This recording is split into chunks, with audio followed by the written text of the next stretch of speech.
Good morning. I'm Manoj Kumar Jha, Assistant Professor of English, Nandan Sanskrit College, Isahpur, Madhubani. It's a constituent unit of Kameswar Singh Sanskrit University, Darbhanga. Today, I'm going to discuss Introduction to Prepositions.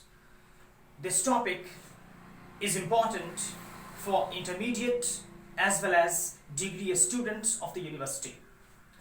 A preposition is a word like in, to, or for.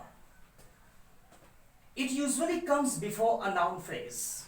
Means a preposition is a word like in, to, or for. It usually comes before a noun phrase. For example, into the house, at lunch, without a coat. In these phrases, noun phrases, into the house, into preposition, at lunch, at preposition, without a coat, without preposition. It can also be more than one word.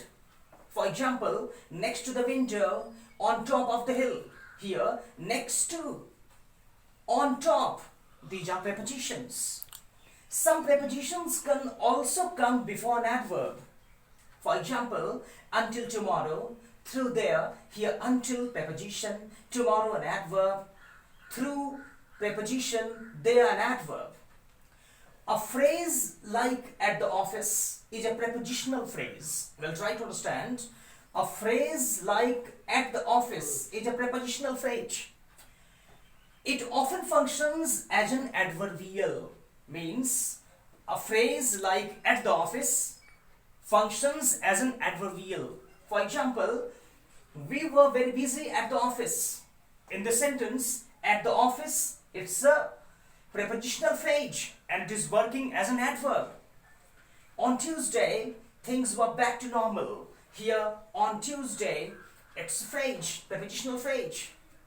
It can also come after a noun. Prepositional phrase, it can also come after a noun. For example, the panic at the office was soon over. In the sentence, the panic, it's a noun. Panic, you must be knowing, fear. Panic at the office was soon over. Here, at the office, prepositional phrase. Many idiomatic combinations have a preposition following a verb, adjective, or noun. For example, please wait for me.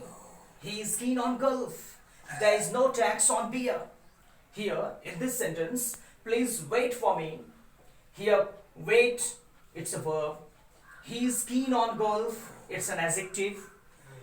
There is no tax on beer, here tax, a noun. In this way, we have seen that many idiomatic combinations have prepositions. Following prepositions can follow verb, adjective, or noun. There are also many idiomatic phrases beginning with a preposition. There are also many idiomatic phrases beginning with a preposition. For example, above all, we don't want any accidents. Here, above all, idiomatic combinations. Above all means most important of all. Especially, you must let me know at once. Here, at once, prepositional phrase. At once means immediately. The house is for sale. In this sentence, for sale. Idiomatic phrase. Of course, you can stay. Here, of course. On the whole, we have had a good year. On the whole, it's an idiom. Here, on the whole means considering everything in general. One thing that is important here to express, the uses of course. You must be knowing, of course, it's a very common phrase used in spoken English. Of course is often used to show that what you are saying is not surprising or is generally known or accepted. But you may not sound polite if you use of course or of course not when you answer a request for information or permission. Means when you are expressing an information, a piece of information, permission, at that place, in that situation, of course should not be used because it may sound incorrect. For example, it can be safer to use a different word or phrase. Means when you answer a request, a piece of information or permission, different word phrases may be used, except, of course, for example, is this the right room for the English class? The sentence is interrogative. Is this the right room for the English class? Somebody answers, yes, it is. If we say, not, of course, will be incorrect. Second example, can I borrow your dictionary? Here answer, certainly. Can I borrow your dictionary? It can be answered in two ways. By using certainly formal, standard, or sure, it is informal, not standard. But not, of course. If we use of course as an answer to this sentence, can I borrow your dictionary? It will be incorrect. Of course should not be used as a reply to a statement of fact or when someone expresses an opinion.